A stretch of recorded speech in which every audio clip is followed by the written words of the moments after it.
Welcome back to the Mayo Clinic Cardiovascular Podcast Series, Interviews with the Experts. I'm your host, Sharonne Hayes.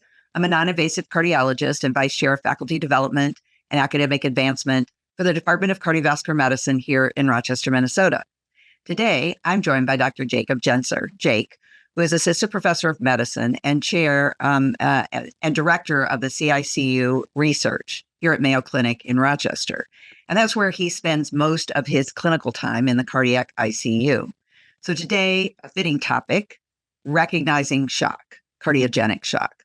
So cardiogenic shock is a major cause of death and disability for patients with acute coronary disease or cardiac disease, and early recognition of cardiac shock is essential to allow timely intervention and avoid complications. So Dr. Jentzer is going to share with us some of the contemporary research and evolving definitions, as well as current practice that can facilitate the recognition of subtle manifestations of cardiogenic shock with the goal of improving patient outcomes. So Jake, let's start with defining cardiogenic shock for us, and why is it so important for us to be paying more attention to it now? So to begin with, cardiogenic shock is a very dangerous condition. After diagnosis, the short-term mortality in about the next 30 days is often up to 40 to 50%. So it's definitely a deadly condition. Over the years, the definitions have evolved. The AHA definition is extremely broad to try to be inclusive, and essentially says that any cardiac disorder that leads to ineffective cardiac output resulting in inadequate supply-demand balance of oxygen to the tissues and organs, despite adequate preload, would qualify as cardiogenic shock.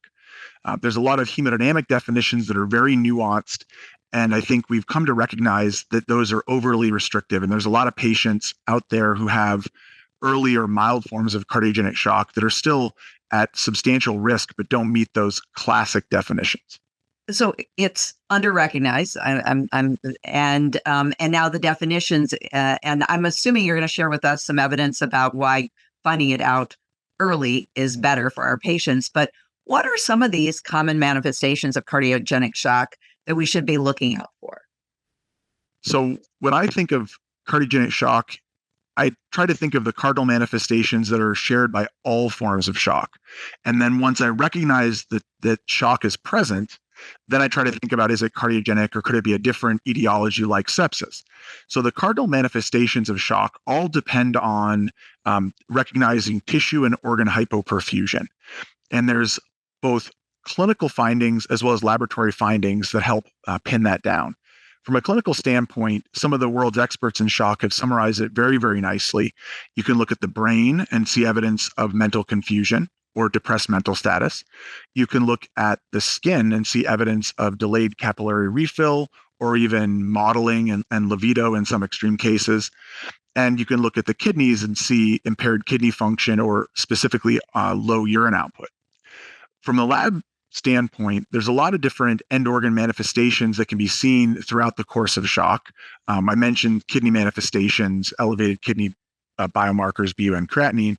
Also, you can see evidence of liver injury. But one of the most important markers that should raise suspicion that shock might be present is an abnormal lactic acid level. And so metabolic acidosis, and specifically lactic acidosis, is in many ways part and parcel of the definition. So those are the types of things you might see in your patient with heart disease that might lead you down a pathway to think the patient might have cardiogenic shock. You've talked about all these manifestations, brain, kidney, and others, but you don't talk about blood pressure. So can somebody have cardiogenic shock with a normal blood pressure? So this is an area where a lot of experts differ. My personal belief is the answer is yes. Many patients who meet all the other definitions of cardiogenic shock, including having low cardiac output and lactic acidosis and end organ hypoperfusion, many of them actually do have initially a normal blood pressure. This has been known for quite some time, dating back to some of the original clinical trials in this field. Some people prefer the term pre-shock, but I don't. I think pre-shock is a different situation where the patient is hemodynamically unstable or has some form of hemodynamic compromise, but is still able to maintain their organ perfusion. And I think that's a state that often deteriorates to shock. Now, some of my own research has suggested that patients who have hypoperfusion but a preserved blood pressure, who I call normotensive shock, have worse outcomes than those who have low blood pressure but don't have hypoperfusion, and so I call those pre-shock. And then the patients who have both manifestations, they're hypotensive and they have hypoperfusion, they do even worse. And most of the patients that are initially normotensive will develop a drop in their blood pressure. So the way that I view this condition is this is an early manifestation of shock where patients have some preserved compensatory mechanisms, the same, cardiovascular reflexes that preserve blood pressure, that are still working, but those won't work forever. And if you fail to recognize and adequately treat that patient, they typically will deteriorate and develop the classic manifestations of shock. And by then it might be too late to intervene. Can you just give us, really high level, we're talking about recognition, but the importance of recognition is because we actually have effective treatments that I presume, if initiated early, would improve outcomes. Can you tell us just a little bit about why we're looking and what is the important things that we're going to be doing? So this is a very challenging area. And the reason that I say that is the majority of recent large-scale randomized trials published for patients with cardiogenic shock, established cardiogenic shock, actually haven't really shown a substantial improvement in outcomes. And so this is indirect evidence that perhaps we're intervening too late. And by the time a patient develops manifest cardiogenic shock to the point where they are clearly recognized and could be enrolled in a clinical trial, in some cases, it's actually too late for standard interventions to benefit them. In general, the most reliable treatment for improving outcomes in cardiogenic shock is early revascularization for patients who have acute myocardial infarction. And so that dates back to really the first high-quality randomized trial in cardiogenic shock, which was the aptly named SHOCK trial. And so when they randomized patients to either early revascularization plus optimal medical therapy, or just optimal medical therapy with or without, delayed revascularization. And they found that the patients in the early revascularization group did better, particularly over long term. And the ones that were the earliest of all had the best outcomes. So that is, again, pointing towards early action is better than late action. And there's a lot of belief in the field that as the shock state is sustained and the longer it goes on, it becomes self-perpetuating, and patients often develop this downward spiral. And so at this point, there's not a clear answer for how to rescue patients from that downward spiral. There are a lot of treatments that can be used, but when they're applied broadly across populations in clinical trials, they haven't shown dramatic benefits. Yeah, so I guess we'll pivot then to why it's so important to recognize, and what research are you and your colleagues doing to help us better understand and recognize early signs of shock? So I think, the emphasis on early recognition in some ways doesn't have the evidence base that I would like. I think that there's a lot of indirect reasons to believe that it should be true. I mean, it has face validity. The earlier you intervene in a severe illness, the better the patient might do, particularly if you can see evidence that the patients develop worsening organ function when they have delayed treatment. The research that I'm doing really engages with several members of the writing group on the SCAI shock classification scientific statement. And so what I want to emphasize about that is that it's a fairly new concept introduced about 5 years ago, and really emphasizes that patients with acute cardiovascular disease exist on a spectrum. And there are those patients who are hemodynamically stable and, despite having acute cardiovascular disease, are actually doing quite well. But if something were to happen to them, they could be at risk of shock. And so the SCAI classification grades patients between A and E, A being the lowest risk, the at-risk patients who don't actually have shock. And then it goes up in a stepwise manner. B would be the patients with hemodynamic instability and pre-shock. C would be patients who have hypoperfusion and therefore shock and require an intervention, more than just a little bit of fluids. D would be a patient who's deteriorating, who gets worse despite that initial intervention. And E would be a patient in extremis with severe refractory shock. And although we think of this as in a stepwise manner, it's actually a spectrum of illness. And so the hope is that as we get better at recognizing early shock, we can start taking action in that transition state between B, pre-shock, and C, classic shock, or in the earlier stages of C before you get to D in deterioration. And so I've worked with several of the experts in this field from other institutions to demonstrate that this is a very useful approach to providing risk stratification. And you can very cleanly show that in lots of different populations with acute cardiovascular disease, particularly those in the cardiac ICU that I care for, that there are dramatic differences in survival outcomes between these stages. And so it is, again, indirect evidence that the patients who stabilize in the earlier or milder forms of shock do much better. And the hope is that we can act earlier to keep patients from progressing, because we know that progression is associated with poor outcomes. And so I've done a lot of outcomes research in this field. I think the next step where I'm hoping to collaborate with some of the researchers who have engaged in the large-scale clinical trials to see whether we can actually show evidence that the treatments that were studied in those randomized trials, for example, mechanical circulatory support devices, which many people think are a potential next level treatment strategy for patients with cardiogenic shock. We want to see whether potentially using those devices earlier in the disease course might be associated with better outcomes than using them later. And so there's a lot of really exciting areas where we can expand this outcomes research and try to engage multi-center collaboration to identify better strategies. Oh, well, thank you for sharing that and kind of looking toward the future. But I also know that you and the team have put into place in our own CICU some mechanisms and systems to help us without such a sort of an early warning system for shock. Can you tell people about the system as well as how it's being used and I guess what kind of validation it has?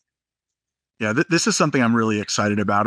I've put a lot of my own time into it, collaborating with our current outcomes research center here at Mayo Rochester, as well as some really terrific colleagues at Mayo Florida. So what we've actually done with, as in many ways a labor of love, is we have translated the SCAI shock classification into our electronic health record. And so when patients at Mayo Clinic are admitted to a cardiology service, they're auto-enrolled in what's called a care path. And what this does is that it takes their available health record data and it assigns them to a SCAI shock stage. And so hopefully most patients start and stay in stage A. Some, of course, will progress in either a predictable or in some cases unpredictable fashion to higher grades of shock. And what we do in Rochester is we actually we have a really terrific advanced practice provider team in our cardiac ICU. And when a patient outside of the cardiac ICU on one of the cardiology services triggers this SCAI shock alert that says, hey, they may be in shock. Our advanced practice providers actually go see them at the bedside. They collaborate with the primary team that's already taking care of them. And they have a structured assessment. And they work with the primary team to decide whether the patient in fact does have cardiogenic shock, because they could have something else that masquerades like sepsis. They think about what is the right thing for the patient. Is that someone who probably is on the mend and really they're actually headed in the right direction and they will do just fine in their current environment? Or is that somebody who's deteriorating who might need escalation to the cardiac ICU? And we have order sets that can help with the evaluation and management of patients at each stage along that SCAI shock continuum. And so once they're in the cardiac ICU, we still will stage them. And if we see somebody who is deteriorating, for example, if their lactic acid level is rising despite therapy, that's a big warning sign. And we get alerts. I actually would get paged for that, which would give me an opportunity to work with my team to figure out what more could be done for that patient. And so it's really a very exciting area, and we're trying to determine whether this is something that could be useful outside of the confines of a cardiology practice. There's a lot of other inpatient practices that have patients that are at risk of shock. There are also other healthcare facilities within the Mayo Clinic health system where having this type of early warning system could really improve processes of care. Yeah, I can really see that. One, because if it was disseminated in less well-resourced inpatient areas, critical access hospitals, that to be able to have that early warning system and get the patients to where they might get a higher level of care. How long have you been using? How long has this process been actually been used clinically? Gosh, it seems like it's been forever, but it certainly hasn't. I think we've been going through different, as they say, alpha versions and beta versions for about 3 years, Yep. and so our contemporary version has been was fully active for the entirety of 2023. And our hope is to use that 2023 data to allow us to improve upon the algorithm. And my own personal research is actually related to taking one step beyond early detection and actually to identify those patients who are in stage A or stage B, who are very, very numerous and most of whom do fine, but to identify those ones that are likely to progress. And so to use a predictive analytic approach using machine learning to identify those few who deteriorate so that we can potentially identify them earlier. Because at least in the Mayo Clinic cardiology practice, the number of patients who meet criteria for pre-shock it's tremendous. And if we were to get an alert for every single one of those patients, it would immediately overwhelm our system. And so we don't take that step. But that means that that minority of those at risk and pre-shock patients who do progress, we don't necessarily act until they already have evidence of shock. So the hope is that we can take advantage of some of the resources at Mayo Clinic, potentially, ideally within the current outcomes research center, to predict which of those many are going to progress. And so that's really the next step here, is to create a package that not only does early identification linked into improving processes of care, but also can predict. And the hope would be that if a patient is at high risk of progression, that you could do many of the same good clinical practice steps as you might with a patient with early shock. This is really, really exciting. And I really want to thank you for sharing this important problem, but also a little bit of hope in terms of being able to intervene, recognize and intervene. So thank you very much, Jake. Well, it's been a pleasure speaking with you as always. Thanks for inviting me. I've enjoyed this very much as well. Thank you. So this wraps up this week's episode of Interviews with the Experts. And I'd like to thank Dr. Jentzer for joining me today to discuss this important topic. We look forward to you joining us next week for another interview with an expert. Be well.